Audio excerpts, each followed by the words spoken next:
Texas A&M was vying for its first SEC championship game appearance in its 13-year history in the league, and Texas A&M, much like the SEC itself, is a mess on this Saturday night, falling on the plains at Auburn 43-41 in how many overtimes? I believe 4.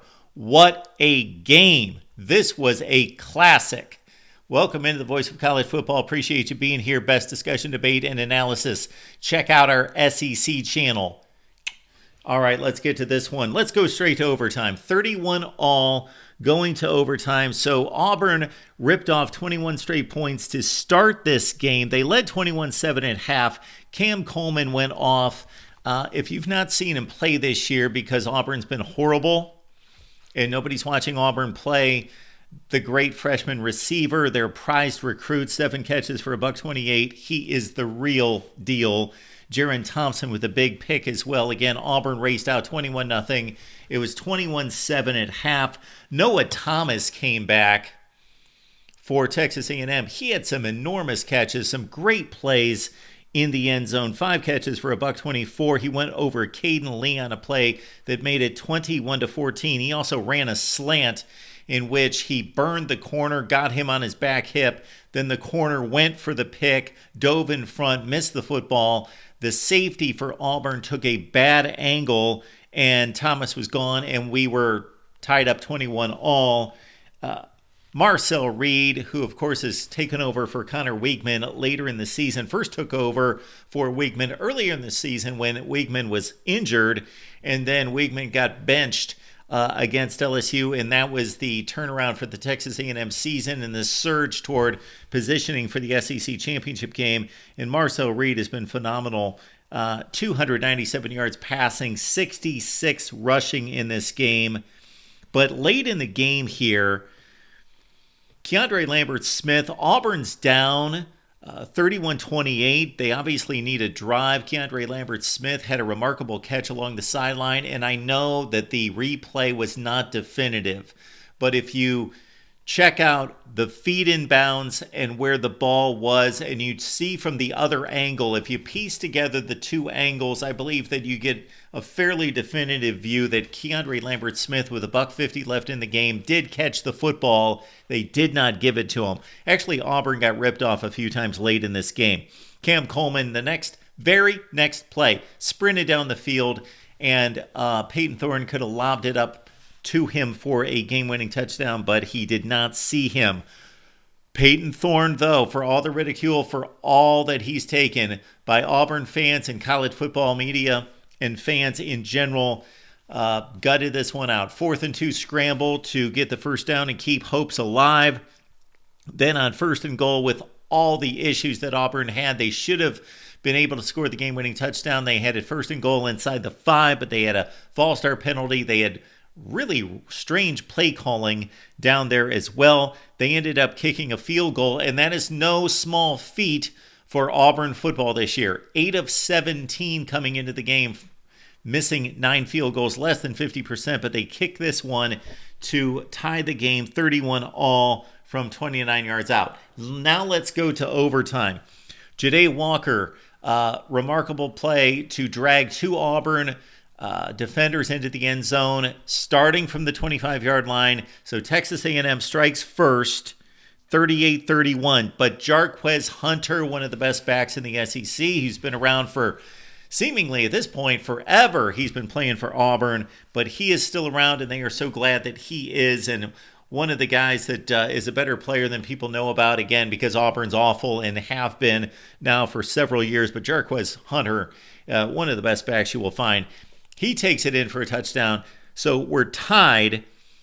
And then Auburn really got into a bad situation here, and the officials screwed them on 2 consecutive plays.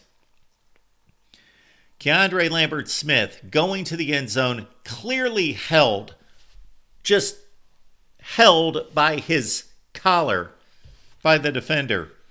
The defender basically gave up on the play, knew that he was burned, and grabbed onto him, assuming that the call was coming. It did not come. The other Auburn receiver was coming across the formation. Number 13, he was coming across the field into traffic, did not pick anyone, at all. And he was called for a pick play. And so he's called for offensive pass interference. This throws Auburn back.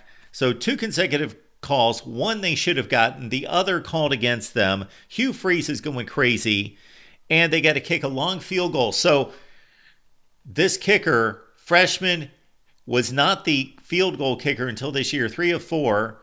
So he's obviously taking over for the other field goal kicker, who was much worse. So 3 out of 4, 9 of 17. He was like 6 of 14 or something like that.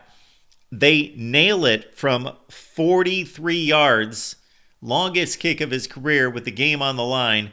So he gives Auburn the lead at 41-38. All right.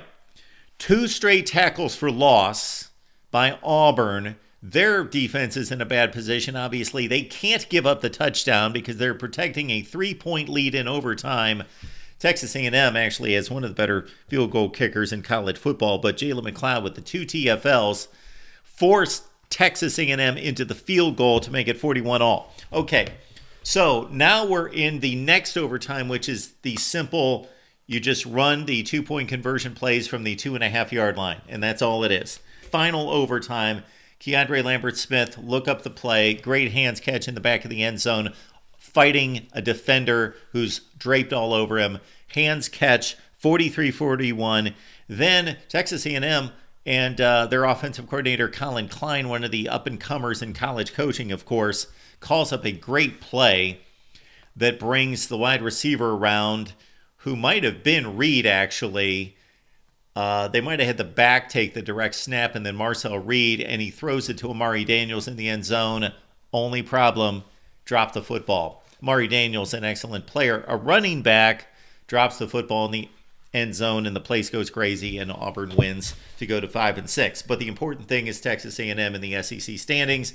We'll take a look right now at the SEC standings. All right, Texas beat Kentucky today. They are the only team with 1 loss in the SEC at 6-1.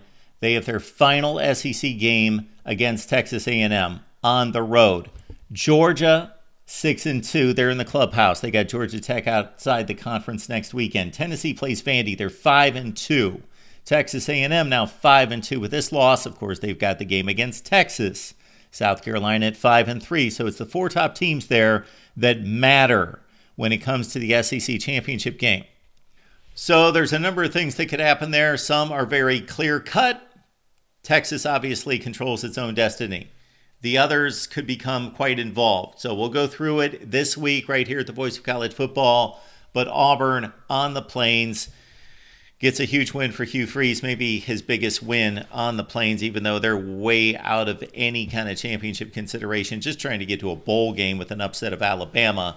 But this about the Texas A&M loss and the SEC situation going into rivalry weekend. We will explain it all, go through the tiebreakers, all of it. And of course, there are huge college football playoff implications here as well, as now we possibly have 3 lost teams who are factoring into the playoff. Comments and questions below, right here at the Voice of College Football.